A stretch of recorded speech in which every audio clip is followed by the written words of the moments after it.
All right, and these are the last things. I came up with 5 rapid-fire questions, Okay. kind of the Philly culture questions. I'll answer them too, just for fun. So, first question: which Philly athlete, it could be past or present, anyone in Philly, would you grab a beer with? Do you want to sit down and have a beer? And bonus points, where are you going with it? Well, I think the 2 obvious ones I'm not going to choose would be Kelsey and John Kruk. Because Just drink you under the table. drink me under the table, and I think my sides would hurt from laughing. But I think like Tug McGraw would be an interesting one to have a conversation with, because and for me, he saw the rivalry from the Phillies and the Mets from both sides. So just to kind of, and he seems like a fun guy too, but just to kind of pick his brain about the '80 team, and he used to ride in every day from Delco with Mike Schmidt when they played. So just to He hear, tells some really good stories about their trips. yeah, I was just Absolutely. like, what did you guys talk about? So I would go Tug. I thought about this, and there's so many. Like Mike Schmidt was my favorite athlete, but he's not my choice. Dr. J. There's one Philly athlete that I think, well, maybe there's a couple, that not only was big in Philly, but became a cultural icon in America, and I think he's the one. I don't think anyone else He matches was that. just on a TV show the other day Yes. because the teacher that won the National Teacher Award Right. said that he was a mentor for him. Yeah. That his father sat him down when he was 5 and said, watch this guy, not just sports, but as a person. Yeah. And he watched him, and he was always his mentor. And during the interview, Dr. J came out and gave him a basketball with the Teacher of the Year. Nice. And they immediately bonded. And the teacher, Mr. Smith, he was mesmerized. He couldn't talk.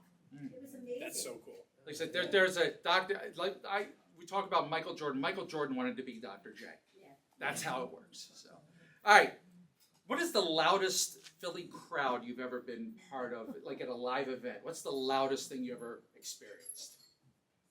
2004 season NFC Championship game when the Eagles finally, with Donovan and everybody, broke through, and we realized late in that 4th quarter they were going to the Super Bowl. It was louder than anything I've ever heard.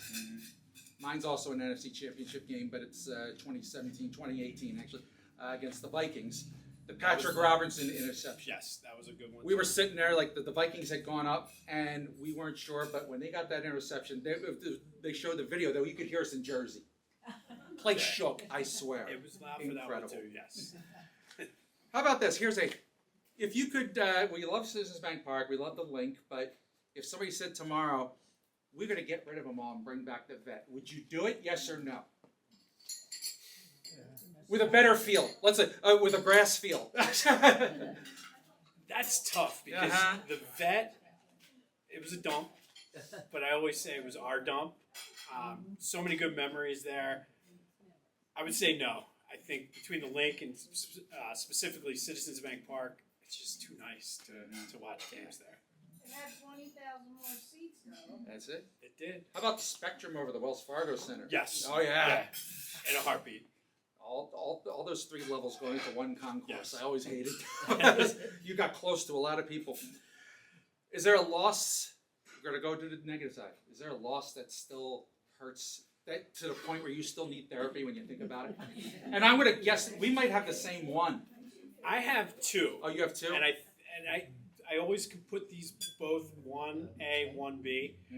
The first one I experienced was 2000 NCAA tournament in Buffalo, New York. Temple was a 2 seed. We were all traveled. It was the year that we thought Chaney was finally going to get the team to the Final Four. They lose to Seton Hall. Back up. Ty Shine, I'll never forget his name, comes off the bench, fills in for the point guard, hits like 7 threes, sends it to overtime, and Temple loses. Still stings me to this day because that was the year we thought we were going to the Final Four. And then the last football game ever at the Vet. I knew it. 2002 NFC Championship game, the Buccaneers. That's the one we share. Especially after the way the game started. Yeah. Still, I never heard the Vet quiet after a loss. Nobody was screaming. Nobody was upset. We were just shocked and in disbelief walking out that day. I was living in Boston at the time, and I was with a bunch of people who weren't Eagles fans. I was the only one in the room, and they're just like talking to each other, and I am dying. I had to leave. I left my friends at I'm sorry, I can't be here. You don't understand. Yeah. My final question. So, who was the first athlete as a kid that made you fall in love with Philly sports? Who was the first one you rooted for? Mike Schmidt. Ah, that was. And I was at the tail end of his career, but I remember going down to my first game at the Vet, the old orange, brown, and yellow seats they had, and my dad saying, "You can cheer for Mike Schmidt and say it's good." We were in the middle of center field and never stopped cheering the whole time that building was up, but it was Mike Schmidt. Mike Schmidt was my all-time favorite athlete, but he wasn't my first. Greg Luzinski. Huh? He did.